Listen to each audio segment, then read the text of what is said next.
Hi, I'm Tarikh. I'm CEO and co-founder of Scene.co, and my co-founder Mortiman and I came into a lean startup machine to test some of our riskiest assumptions with our startup.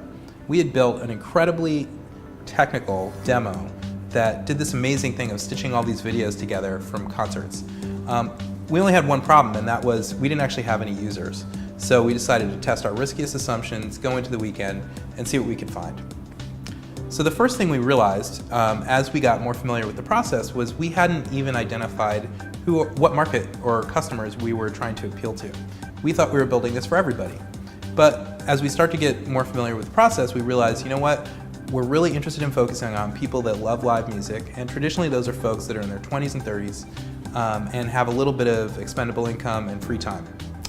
And as we talked through what we were building and why we were building it, we realized that the riskiest assumption of all was that people actually want to see shows that they miss. In other words, we don't have enough money or time to see all the bands we care about, but maybe the next day or the next week we still want to catch up on that show. So the success criteria that we set for ourselves was, let's talk to 10 folks 30 years older or younger who actually care about checking in on the shows that they miss. So the first step is to get out of the building. So we got out of the building, we talked to at least 20 folks, probably more actually, and what we found was, yeah, people really like to see shows, and they do care about the shows that they miss. Now, we were getting familiar with how the Javelin board works, and I would say that we probably didn't test a strong enough hypothesis with a strong enough success criterion. So just what we found out was, yes, people care about the shows that they miss, but we didn't really know about why or what they do to catch up on them once they have missed them. We're learning about the process, and we're learning about our own assumptions and our startup, and we're realizing that we really have to drill down on this customer type, and we really have to drill down on the problem, and we really have to drill down on the solution that people go and find for this problem.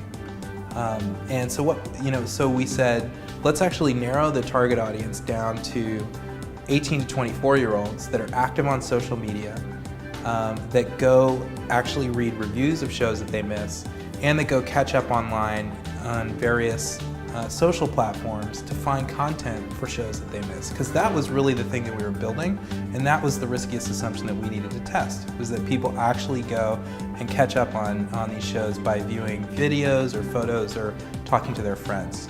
So we've done sort of the first column of the Javelin board now, and one of the things we've realized is that actually we need to get much more rigorous with how we use the board and honest with ourselves about our assumptions and the things that we're testing and who we're testing it with. So our riskiest assumption on this column is that 18 to 24-year-olds who are active in social media, whose identities are wrapped up with bands and shows that they go see, actually spend time after a show that they miss catching up on the media, like for instance, video, photo, or reading reviews and talking with their friends about it online and social channels.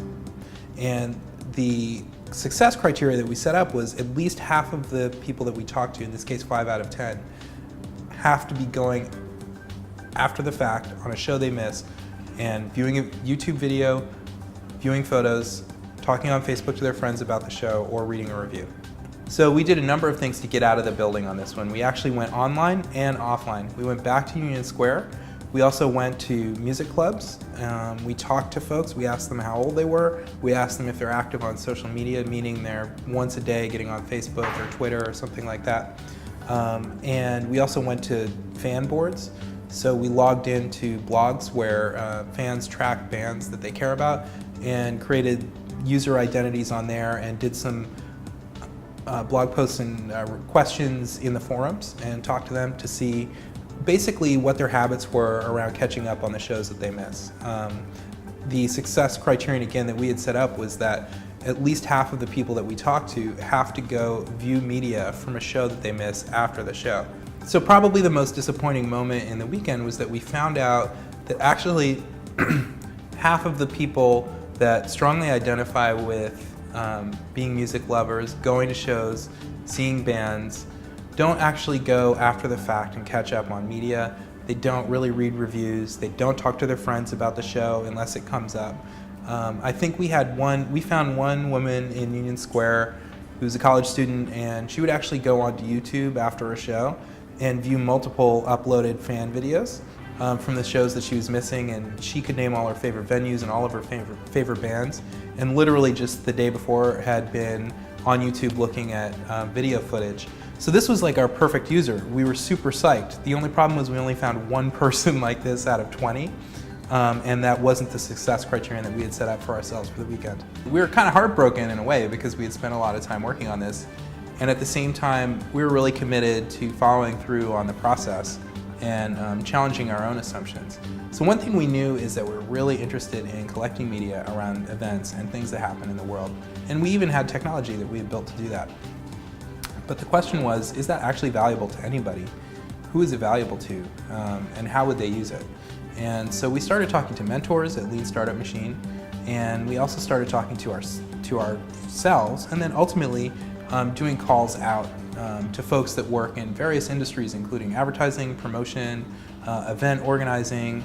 And it was while talking to event organizers that we stumbled across an aha moment. Many event organizers, in fact all of the event organizers that we were talking to, do some sort of promo after an event to their sponsors, and they usually do it by hand. They gather some cool photos, they put some stats together like the reach on social media for the event, and they say thanks.